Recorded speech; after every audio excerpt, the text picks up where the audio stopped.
That's No, weird because if they're pollinators and hummingbirds come, you would think it would be part of the scent. nope, no scent. So you can put them on your dining room table and they won't interfere with the smell of your food. Um, I haven't researched why they don't have a scent, but they don't. Yeah. So, Interesting. So then, like for me, I've got cats, and I would like every once in a while to have, a little bouquet or something. I have to keep it in the bathroom with the door shut. So I yes. can't enjoy it because those cats go right up to the vase.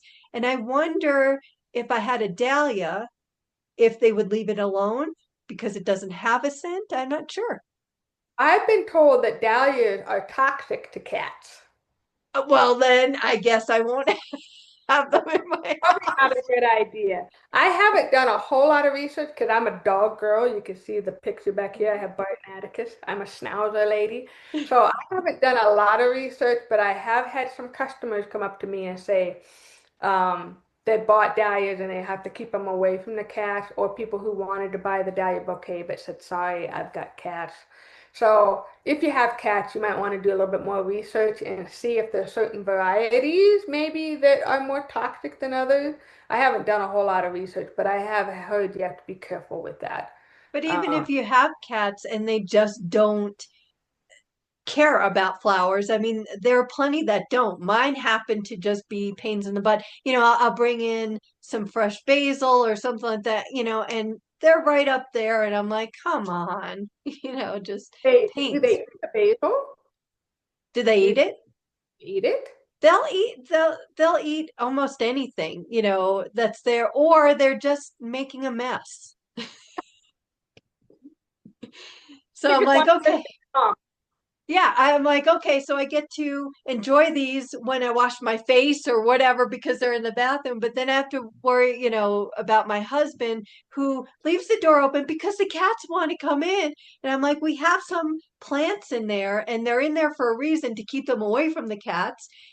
And I'm like, can you just leave them outside the room for, they don't need to be in every room. right. So it's No, different.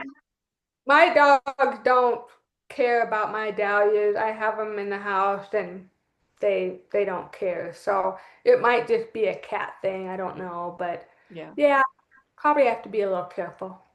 So then when you have the so the Dahlias, you're supporting the mining museum and other nonprofits. So how do you support them with it? Sure. Is it a percentage or Sure. So what we've done in the beginning, since we're new, this will be our third year with them, is we're just doing a straight lease. So we lease our land and our well water from them. But that's going to start changing this year because of the volume. We're finally twice the size this year as we were last year. So the first year we had 230 plants. The second year we had just under 1,000. And this year we're going to have around 1,800. So you can see the multiplier effect. right? So the museum and I knew that it would take 3 to 5 years of building up the product, learning really how to grow this in this high and dry climate, getting the word out to people.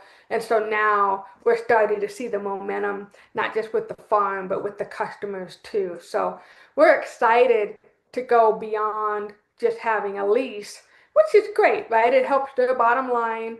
They can depend on it every year, but the power is going to come from sharing a percentage, whatever we agree on, to say, hey, you get 20% of all the profits or whatever it is.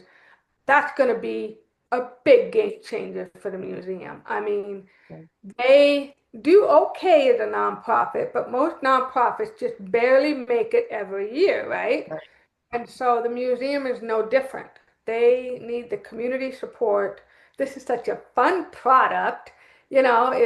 It's such a win-win. You get to buy a bouquet and the lease supports the museum. And then if we can make this really successful this year, they're going to get even more money because they need to expand on not just the history of museum. Right. We need to start talking about the future of mining and all this wonderful AI stuff that's really coming into play with mining and industry and agriculture. All of that ties in together. So if we can get the community even to come out even more and Right. support the mining museum, support the Dahlias, they're not just supporting me as a local business owner, a woman-owned business, but they're supporting an innovative idea of let's take something that doesn't really have anything to do with mining, but we're bringing regenerative agriculture back to the land because that land was ranch and dairy land.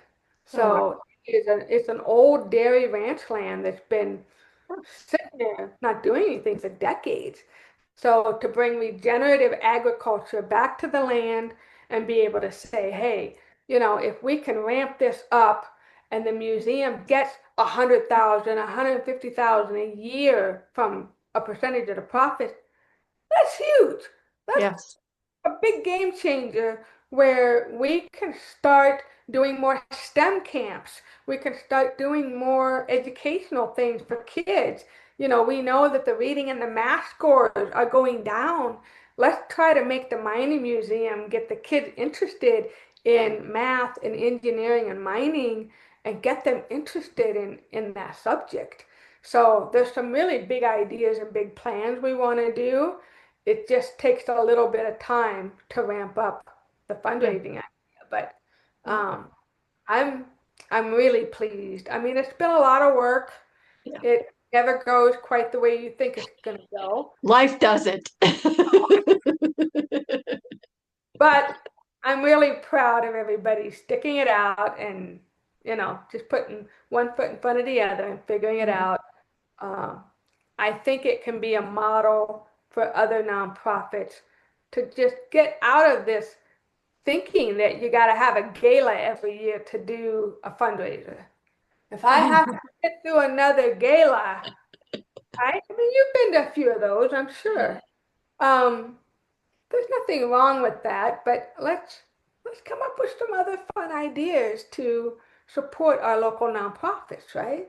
Yes. And I'm a big proponent of outside the box thinking. It's like everybody's here and they keep doing it because that's what's been done before, some success, and I'm over here. And I'm looking in and I'm going, I see it and I get it and maybe I can pull some things from there, but I want to do it differently. And And that's where you are. it's hard when if you do things the way you've always done them, you kind of know what to expect, Yes. right? And so it's hard to do new things, but I think just giving each other the courage and the grace to do that, to think Dahlia's in the mining museum. Yeah. When I first pitched that to the board, they were like, I have no idea what she's talking about, right? Right, right. You know, it, It's it's the they, courage to be different and to think differently, especially in these times. We have to be innovative. We have to start with our imagination and then see where we can go and support these people who have the courage to come up with them and see how we can make it work, because what an amazing life we'll have with these different ideas instead of just like a Stepford wife kind of doing the same thing over and over. Now we've got variety, and that helps with our economy and all of those things. So they're not just supporting you, like you said, as a woman owned business, but they're also supporting the local history yeah, and sustaining it, because we yeah, want that to go for generations and generations, not forget the founding fathers and daughters and mothers and stuff that started Colorado Springs and why. And yeah, yeah. I think we need to always be thinking about new ideas while we're preserving the past. And I think that's what's so cool about what we're doing. We're bringing regenerative agriculture back to this land, which that's what the original function of it was, but we're doing it in a very future focused way as well. So we're thinking about the future, but we're also trying to preserve the history and preserve what we've worked so hard for as Americans. And so many people in Colorado don't understand our history. They don't understand that mining is Colorado. If you didn't have mining and ranching, wouldn't really have much going on here. So I think it's important for our young generations to see that and appreciate it and connect the dots. What the heck does that have to do with me trying to figure out what I want to do with my life or how I'm going to contribute, right? We've got to be able to connect the dots for the generations. And so it's fun to see people scratch their heads and go, what are you guys doing over there? But if you just stay a little bit lighthearted about it Yeah. and say, I don't have all the answers right at the moment, we don't know exactly how this is going to go or how big we want to get. That's the other thing, because as we scale up, it means you have to have more of a team in order to be able to handle that. So what is that sweet spot of, hey, this is how big we want to get because it serves our community, it serves the mining museum, but if we get any bigger than that, it causes more problems. What is that sweet spot? And so this will be a good year to kind of give us an indication with almost 2,000 plants. Now Right. think about this. Remember that tuber multiplier effect. I was just thinking about it. I'm going to have 10,000. 1,000, yeah. You want to come be part of the Big Dahlia dig and help dig all this out?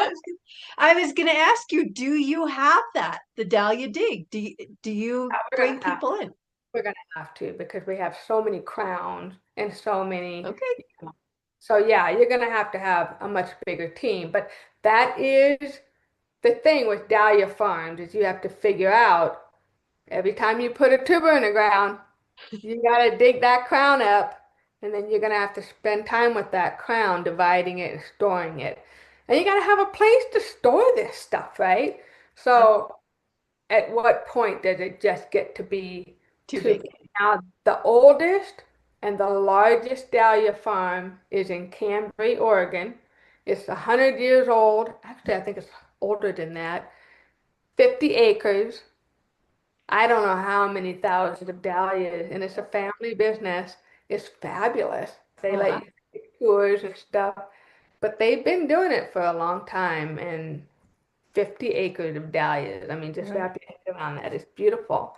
I Right. don't know if I want 50 acres, but Right. what is what is this going to look like when we decide, okay, this is where we should be. So we're still thinking that through, but people are really excited in the community.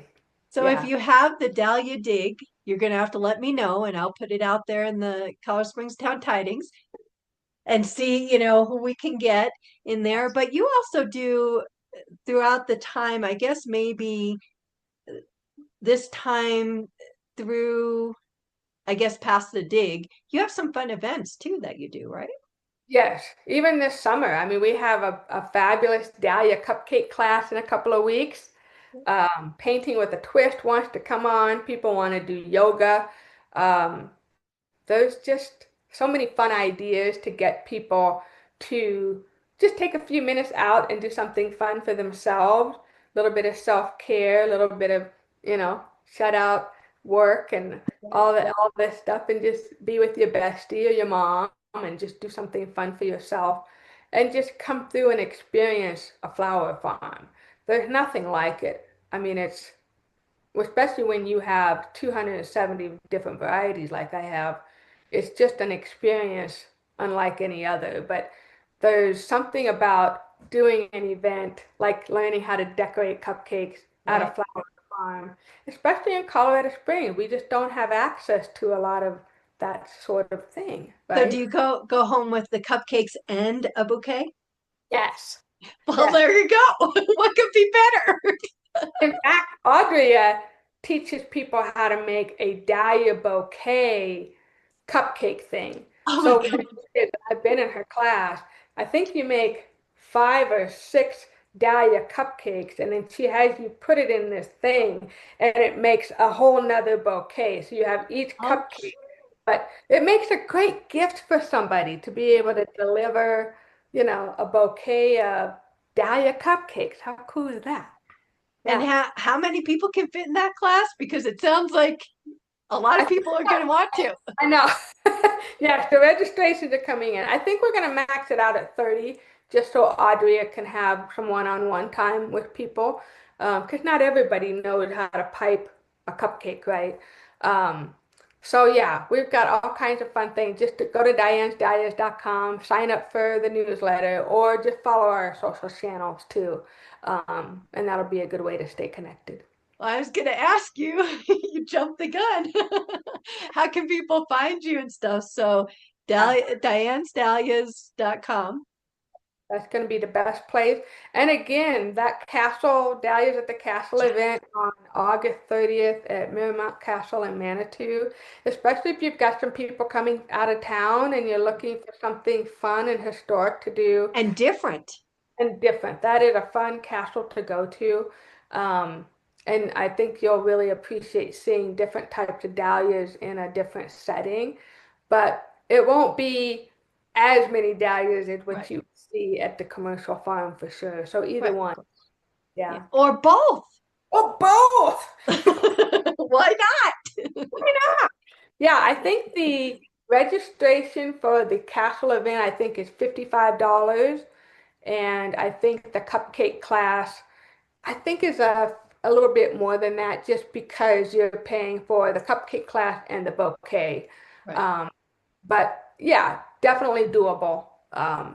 Not outrageous registration prices for And sure. it's something different, so you're not gonna get this every weekend. And if you're looking for something different, not just the same old boring, thing, then this definitely would be put it in your budget. Yes, And definitely. then come home with, amazing things. For the cupcake one, for the other one is just for your eye candy, Yes, something to look at differently.